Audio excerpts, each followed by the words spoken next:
All right, good morning, everybody. It is 5:20 and we are experiencing some technical difficulties, so we decided to come to you on Facebook and YouTube. Yeah, how about that? Something a little different, keep everybody on your toes. Keep you on your toes this morning. All right, so we're going to take a look at some of our local headlines this morning, and we're going to start out with this Albemarle County police report that just came out. Yeah, it covers the latest numbers on crime, traffic, and more across the area. Maya Mitchell spoke with the department's chief about what that data means. Albemarle County Police Department's 2024 annual report has statistics and trends that point to several key takeaways.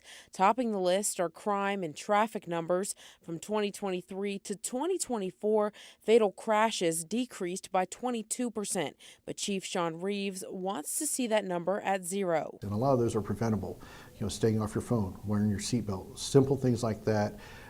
That are within your control that you can do to greatly risk your odds of survivability should you be involved in a crash. In 2024, speed cameras were installed in front of Albemarle County High School on Hydraulic Road. Thousands of citations have been written. Reeves says they've helped to dramatically decrease speeding in the area, with a 49% drop from September to December. When these school-zone speed cameras were installed, the intent is not to generate revenue. What it is to change driver behavior. Over a few short months, we're able to cut the number of speeding violations in half. When it comes to crime rates, Albemarle County Police saw a 13% decrease in Part 1 crimes, which include homicide, aggravated assault, and robbery. What we are proud of is some of the reductions that we're seeing in the crimes in the community. Reeves tells me that while reflecting on the data, one of his priorities is to put more focus on his officers' total well-being. While the department saw a 3% decrease in calls for service last year, there was more severity to a lot of these calls. It's just as important that they have resources to assist them with their mental and physical well-being. As a part of focusing on mental health at Albemarle County Police Department, Reeves tells me that they are expanding their mental health services. For a link to the full report from ACPD, you can check out our website. Maya Mitchell, 29 News. All right, housing experts in Charlottesville are keeping a close eye on the market as affordability remains a growing concern. Interest rates have stayed in the high 6% range, making it harder for many buyers to enter the market. At the same time, rising construction costs and new tariffs on materials like lumber and metal are driving up prices. Michael Guthrie, who is with Howard Hanna Roy Wheeler Realty, advises potential buyers and sellers to consult with a trusted realtor or mortgage broker before making any decisions. All right, well, U.S. Congressman Eugene Vindman, he was in Standardsville yesterday to see firsthand the devastating effects of recent flooding. Yeah, neighbors say the situation is dire and are desperate for help from lawmakers. Maggie Glass reports. The problem is that this river keeps getting closer to the homes on Rocky Road, and twice in the past year, it's flooded. Neighbors say they need to find a solution and fast before the next tropical storm hits. The people living on Rocky Road describe it as a normally quiet, peaceful place to live. That's why several of them have lived there for more than 20 years. But that's changing. I do not sleep at night if it's raining now. Sean Hill says the river was not really a problem until 2018. Since then, 3 big storms have hit the area, eroding the road each time. Quite honestly, there's no other place to go. There's a well right there.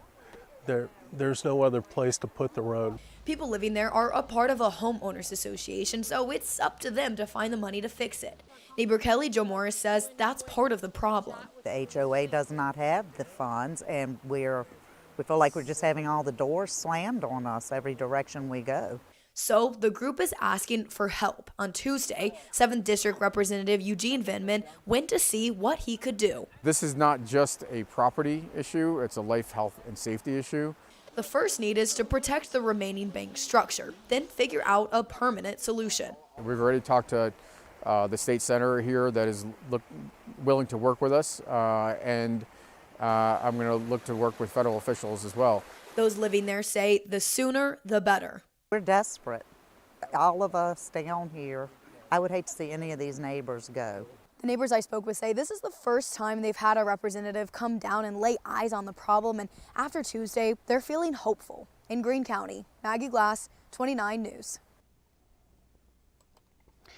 All right, well, UVA health officials say there is no outbreak of meningitis on grounds. It comes after a student who tested positive for meningococcal disease passed away.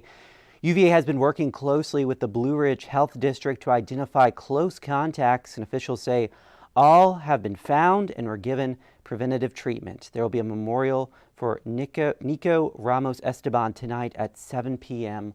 on the South Lawn. All right, so we are starting out our day on a bit of a chilly note, but things are changing in a big way, David. We made it. We made it through winter. We sure did, right? Today's the last full day of winter. Spring officially arrives early tomorrow morning.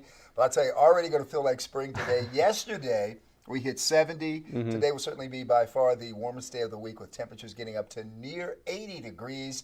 Again, you want to be careful. We do have some very dry conditions out there, so high fire dangers out. If you can hold off any burning until at least we can get some showers in our forecast, that would certainly be helpful. In the meantime, sunny, breezy today, 78 expected to be our high.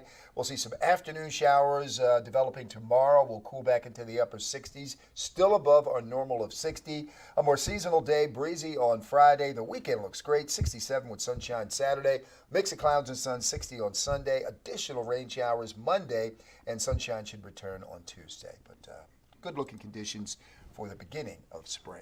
It is so difficult for my brain to compute. It's the last day of winter today, right? Yes. The last full day of winter, and it's going to be almost 80 degrees outside. Yeah, getting us ready. Getting us ready. Yes. So we have all been eagerly anticipating spring, and it's finally here. It's here. All right, thank you, David, and thank you guys for joining us this morning on this 29 News Update. You can always find us live, of course, on the 29 News app and the 29 First Alert Weather app, and on 29news.com.